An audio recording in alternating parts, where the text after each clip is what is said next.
2024-এর 5 আগস্টে দেশ স্বাধীন হয়েছে, সবাই স্বাধীনতা পেয়েছে, বৈষম্য কিছুটা দূর হয়েছে, কিন্তু মূলত আমাদের যে ডাক্তাররা আছে এদের বৈষম্য তো দূর হয়ই নাই। এরা এখন বুক ফুলিয়ে এবং বুক চিতিয়ে এরা টেস্ট বাণিজ্য করেই যাচ্ছে।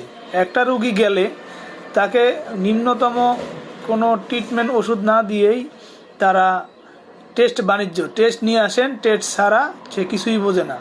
তার আমি বলি সে শিক্ষা প্রতিবন্ধী ডাক্তার।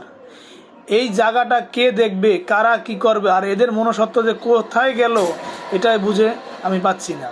কারণ একটা দরিদ্র অসহায় রুগী যদি আপনার টেস্ট করতে করতে তার অর্থ সম্পদ সব শেষ করে ফেলায়, শেষ পর্যায়ে সে আপনার ওষুধ কিনে খাওয়ার টাকাটাও থাকে না, লাস্ট পর্যায়ে সে কী করে, তার ট্রিটমেন্ট বন্ধ রাখে। সেই জন্য বলবো আপনারা টেস্ট বাণিজ্য না করে এই টেস্ট বাণিজ্য অবিলম্বে বন্ধ করুন, এবং